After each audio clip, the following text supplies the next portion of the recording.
My name is Frazee, Richard E. 384-1487, third class aviation machinist mate when I finished my tour in the Navy.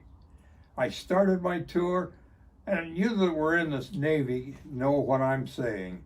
There's tin cans and wooden decks and seaplanes.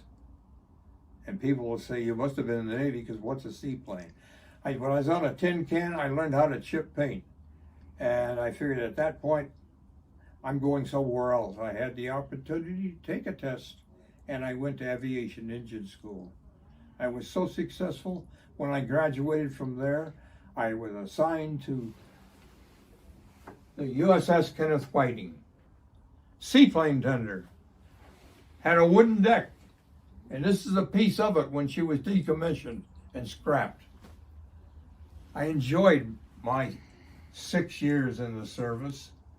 It was a very pleasurable execution time. As I'm patriotic, I have a flag that was flown over the Capitol of the United States by my neighbors. 2 discharge certificates from the United States Navy. I was in the reserve and I went into the regular Navy.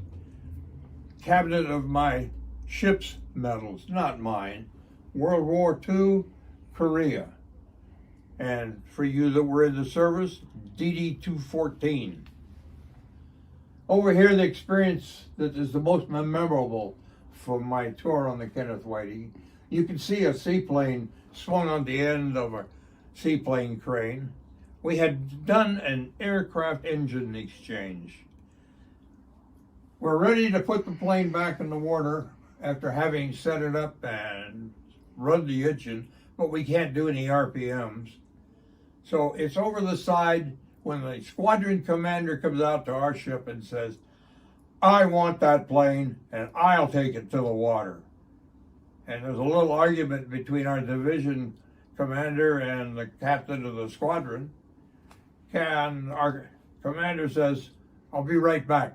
He goes down to the legal office, comes back with a piece of paper. It's an as-is, where-is document. It said, sign right here. Well, he gets a little argument. He says, you want the plane? It's yours at the water lines. Sign here. And everyone, it's a joke, probably. We put the plane in the water. I'm down at the bottom with my boat, which is what I ran. And we pull the plane away from the ship.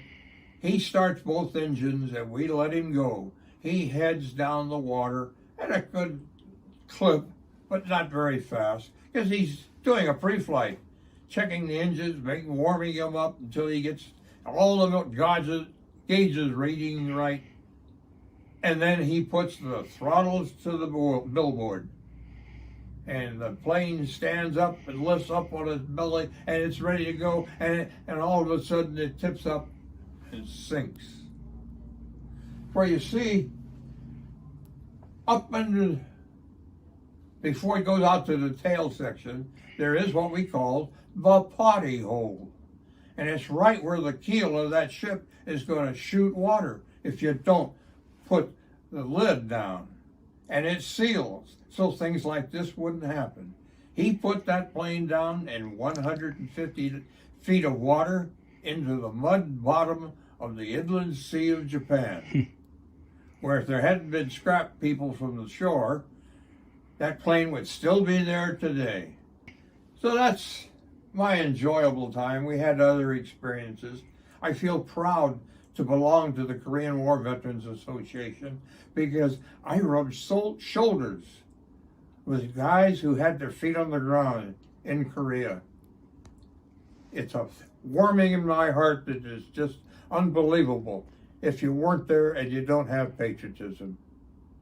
I did my time. I got out of the Navy and went to work for the Bank of America, that big bank in San Diego, for $1 a month more. And this was my name tag at the teller window.